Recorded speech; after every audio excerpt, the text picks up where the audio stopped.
অনলাইনে কিছু product order করে আনার পর যদি ভালো পড়ে তাইলে কিন্তু মন ভালো লাগে, আর ভালো না পড়লে কিন্তু মন একদমই খারাপ হয়ে যায়।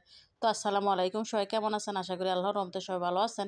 যে যেখান থেকে ভিডিওটা দেখতেছেন আল্লাহ পাক সবাইকে ভালো রাখছে, আলহামদুলিল্লাহ আমি ভালো আছি। তো এত সকাল থেকে আজকে ভিডিওটা নিলাম, তো সকালবেলা ঘুমের থেকে উঠেই কিন্তু আমি চাল বাটতে চলে আসছি আসলে নাস্তার জন্য পিঠা বানাবো, চিতই পিঠা। এই কারণে রাত্রে কিন্তু আমি চাল ভিজায় রাখছি, এখানে আতপ চাল আর তারপরে ভাতের চাল দুটোই ভিজাইছি আর কি। দুটো একসাথে কইরা পিঠা বানাইলে কিন্তু পিঠাটা নরম হয়, খাইতেও ভালো লাগে, বা আবার পিঠাটা বানানোর সময় ফুলে। তো যেহেতু ছেলের পরীক্ষা, আমি কিন্তু এখানে ডিম আর আলুটা সিদ্ধ করতে বসাই দিয়ে তারপরে চালটা বাড়তাছি আর কি। কারণ আমি রান্না কইরা যাবো, কারণ আস্তে আস্তে পরীক্ষা শেষ হয়ে আস্তে আস্তে আসা রান্নার কোনো সময় থাকে না এই কারণে। আর যেহেতু 10:30টায় পরীক্ষা, আসলে এর মধ্যে সব কাজই করা যায়। তবে শুধু ভাত রান্না করলে আসলে আমার ছেলে মেয়ে ভাত একদমই খাইতেছে না। মানে সকালবেলা নাস্তা ওরা কোনোভাবেই ভাত খাইতেছে না। ওদের রুটি অন্যান্য কিছু কইরা দেওয়া লাগে আরকি। এই কারণে অল্প করে কিছু চাল ভিজাইছিলাম যাতে ওদেরকে নাস্তাটা বানাই দিয়া খাওয়াইতে পারি এবং রান্না করেও যাইতে পারি। তো ডিম সিদ্ধ করছি, দুন্দুলটা ভাজি করে রাখলাম। দুন্দুলটা কিন্তু ফাটায় বাইটা ভর্তা করবো, আর ডিম আলু দিয়ে রান্না করবো আরকি। তো এই কারণে কাজটা একটু কমায় রাখছিলাম। তো এই তো মানে চিতই পিঠাটা দিলাম আসলে। চিতই পিঠার জালটা কিন্তু আমি নতুন আনছি। আগে একটা ছিল। তবে আমার মনে হলো যে এভাবে পিঠাটা এভাবে দেখতেই ভালো লাগে। তো দেখেন পিঠাটা কত সুন্দর হইছে। আর সবচেয়ে বড় সমস্যা হচ্ছে আমার আমার হাতে কিন্তু এই পিঠাটা খুব কম হইতে চায়।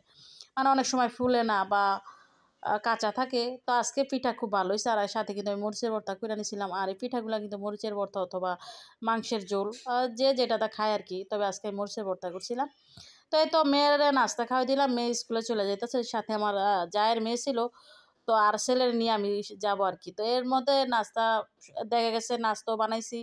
রান্নার প্রিপারেশনও নিছি। ঘরের কাজ-টাজও সারছি। দেখা গেছে সকালবেলা কিন্তু অনেক কাজ থাকে।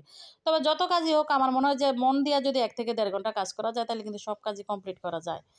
তো আমি ভর্তাটা কিন্তু ফাটায় বানায় নিছিলাম, আর এখানে যে আলু দিয়া ডিমটা রান্না করবো।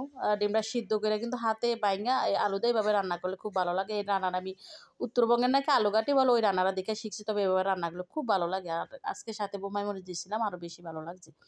আর এটা হচ্ছে বিকালবেলা আরকি ৩টার দিকে, তখন কিন্তু ছেলের পরীক্ষা শেষ, স্কুল থেকে আসার পরে মানে অনলাইনে প্রোডাক্ট অর্ডার করেছিলাম, তো ডেলিভারি ম্যান আসছে, আইসা ফোন দিছে আরকি। আর এই তো আমার ছোট ভাই শফিক করে দেই অর্ডার করাইছে আরকি। ও জুতা আনছিল অনলাইনে দেইখা, তো আপনাদের ভাইয়ের জন্য পছন্দ হইছিল, তো সাথে কিন্তু অর্ডার করছিলাম।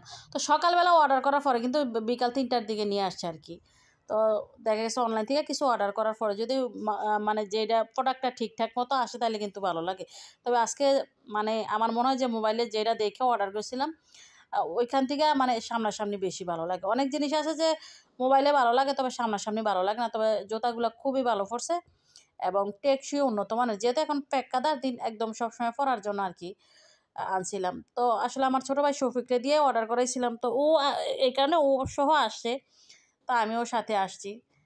তো আসলে অনলাইনে অনেক সময় অনেক কিছু অর্ডার করি, অনেক সময় ঠইকা যাইগা, অনেক সময় আবার দেখা গেছে জিনিস ভালো পড়ে। তবে কোথাও যাইয়া কিনার চেয়ে আমার মনে হয় যে একদম নিশ্চিন্তায় মোবাইলে দেইখা বা যাচাই বাছাই কইরা কালার পছন্দ কইরা খুব সুন্দরভাবে অর্ডার করা যায় আরকি। কোনো ঝামেলা ছাড়া। কোথাও যাইতেও কিন্তু অনেক ঝামেলা।